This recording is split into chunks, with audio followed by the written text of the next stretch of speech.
me qendrën, sepse në LDK vendimin e marrin nivelli lokal, por duhet ta aprovohet nivel qendror, që nuk është në parti tjera.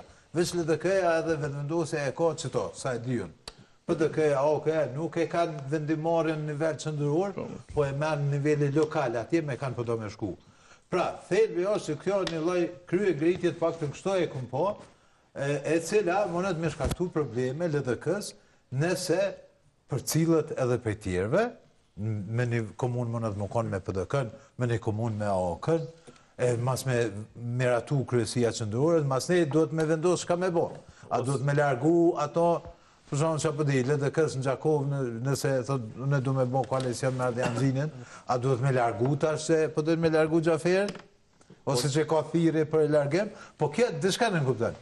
Që ka pak ose janë shenjat mungesës leadershipit.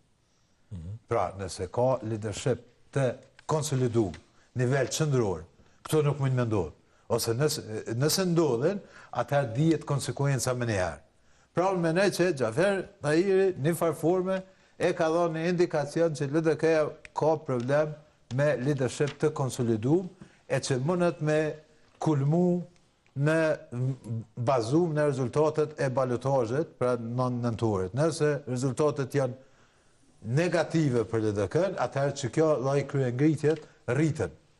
Nëse janë pozitive, atëherë leadershipi mundet me konsolidu pozitën e vetë. Në mirën e ka pengu prezenca Albinit. Përtej asaj që ka me prodhu kjo, më dhënë se simbolika apo pajtona që këtu është Albin Kurti. Se kjo pamje mundet potencialisht, se më thonë, me nëzit një revolt, nështë atë kandidatët të tjetë të gjitha partive që mund me shënë të pak naqën, edhe shojnë Albin Kurtin si kumbarën e koalicioneve lokale. Çka për shembull nëse ndodh në Prishtinë, Uran Ismaili nuk i bindet qendrës edhe bën koalicion me vetëvendosje? Për shembull, nëse ai e sheh Albin Kurti si kumbarën e të gjitha koalicioneve, që nështë është pak e gjashme me ndodh. Por, Xhafer Tahiri, në një strukje që është dasht me gjetë dhe që po shije që e ka gjetë, nga rezultati, nga disfata që e ka pësu në raport me vetën, ai o dasht me kriju këtë koalicion. Pse s'ja shti flakën në këtë shtëpisë? Që veç të them disa fakte për vushtrim dhe Xhafer Tahiri në Ferit Idrizin dhe Sulejman Mehollin. Shumë shkurt. Xhafer Tahiri në zgjedhjet e 2021-s në raundin e parë në balotazh ka pas 9.956 vota. Sot në raundin e parë ai ka 5.855, minus 4.000 vota. Lemo që e ka hup, domethënë në balotazh komune. Ferit Idrizi në 2021 ka pas 10.247, sot i ka për 13.500, domethënë ka rrit votën. Dhe sot kisha dash nështë me qenë Ferit Idrizi për me mujt këta dytë. Se Ferit Idrizi ka arë si rezultat i Sulejman Mehollit dhe Xhafer Tahirit. Xhafer Tahiri dhe Sulejman Meholli kanë qeverisë për gjatë viteve 2017-2021, apo jo? Çka ka ndodhur në këtë periudhë? Në qeverisjen e këtyre dyve në komunën e Vushtrisë? Veç pak, e kam Gazmo Haxhirin në prej kryetarin e PES. Përshëndetje zoti Haxhiri. Përshëndetje Leo. Falenderoj shumë që u inkuadrove në emision. Po flasim për zhvillimin e sotshëm, duket Dibrani, fjalia fundit ke tha idhnimi Xhaferit me humbjen, pastaj ka vendos, ka thonë pse se kalli këtë shpinë, mas jem që do. Qyshe pave këta që ndodhe dhe qëfar efekti realisht mund me pas kjo për LDK në rang vendi?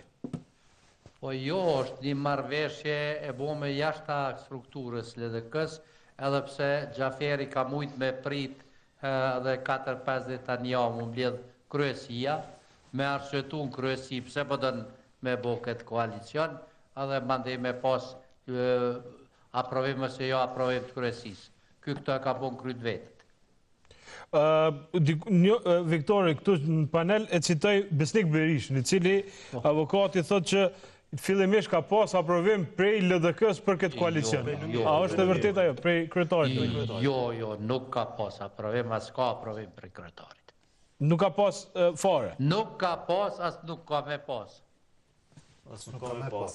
A mendoni që duhet me pas, si me thonë, tash në komunikat, ju keni referu, do të merren vendime statutare. Çfarë vendime mund të merren procedurale ose çfarë? Qohet në komision disiplinor dhe mëndej komisioni disiplinor në basë katë nenit 14 statutit mundet me profesu disa masa. A jeni kundër për shkak se ka bërë koalicion me VV-n apo për faktin që nuk i kanë ndjekë procedurat? Se ka përfil procedurat, një njeri që jo jurist, edhe që e din që funksionon lidhja demokratike, o do është mi përfil procedurat, edhe me diskutu në kryesin e vetë. Aja ka vendos vetun pa kryesin e LDK-s në vushtri. Nuk i ka atë aprovimin e kryesis në vushtri. Se ka asë kryesis, po thoni, asë kryesis degës? Jo, se ka asë aprovimin e kryesis në vushtri. Okej, zoti Magjerit, falenderoj shumë që më ka druat. Falenderit, Leo. Mirë pafshim, ishte në kryetari LDK-s, një është kryetar i PES. Më falë, Dibran që ndërpreva. I pas arsye. Tash, la isha të thonë që kur hinti me hullumtu, edhe e shet që Gjafer Tahiri dhe Sulejman Meholli kanë qeverisë për gjatë viteve 2017-2021 dhe e kanë prodhu Ferit Idrizin në një farë forme, si reagim dhe këtë qeverisës e tyne, këta është dosht prapë me u arsyetu për mes kësaj fotografie, këta është po e rikëthejmë pushtetin. Kanë pas për skandalet për bashkë. Pra, leti listojmë disa që unë nëzora, për shumë këtë burimet qashme në internet. Sulejman Meholli ka qenë drejtori shëndetësisë i Gjafer Tahirit. Ndërsa nën kryetar, nga radhat e vetë vendosjes ka qenë Besim Muzaçi.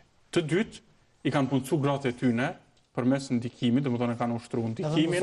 Të kryetari. Edhe Muzaçi është aty dikon, të dytë i kanë ushtru ndikimin edhe i kanë puncu gratë e tyne. Njani më si më dhënë zemë duke, tjetëri në farë tekniket farmacisë. Pra që qeverisja vetë vendosje LDK. Gjafer Tahiri pra thamë që ka pas një rani 4.000 vota, që për gjatë kësaj kohe, të gjitha burimet e vetë vendosjes na kanë shurdhu Leo të na qitë atë skandalin e vllau të Gjafer Tahirit për atë negocimin për rushfet për ndërtimet me dhënien e lejeve të ndërtimeve e kështu me radhë. Edhe këtë propaganda ka qenë e asaj natyre, po kjo ka qenë pasi që këta ka ndalë për koalicionit, sepse edhe kur për gjatë kohës që është publiku videja, vetëvendosja ka qëndru në koalicion me Gjafer Tahirin. Mandej, në janar të 2021-ës, gjoja për një do farë procese të brendshme aty një farë planit të rimëkëmbjes në komun, Gjafer Tahiri e përjashtën vetëvendosjen nga koalicioni në janar të 2021-ës, këta të mës pas mundësi tjetër, dalin me një mal akuzash, pra ky Sulejman Meholli, dhe me një mal akuzash kundër Gjafer Tahiri. Thot që ai ka shumë dyshime pse e ka përshpejtu këtë planin e rimëkëmbjes, ka shumë procese për të cilat duhet mu aktivizu prokuroria e gjykatat që pëndodhin në qeverisjen e Gjafer Tahirit dhe kështu me radhë, dhe vim na mas 4 vjetë e shohim të njëjtën fotografi bashkë. Tash, duhem me albyp një qëndrim. Mi thënë, këtë ato akuza që i keni shkëmby para 4 vjetë me zvetësh, para se me ardhë Ferit Idrizi në kryet komunës. A qëndrojnë, a nuk qëndrojnë? A është Gjafer Tahiri bartës... Po, a është Gjafer Tahiri bartës i aty në proceseve të dyshimta për cilat ju thoni që do është mu aktivizu prokuroria?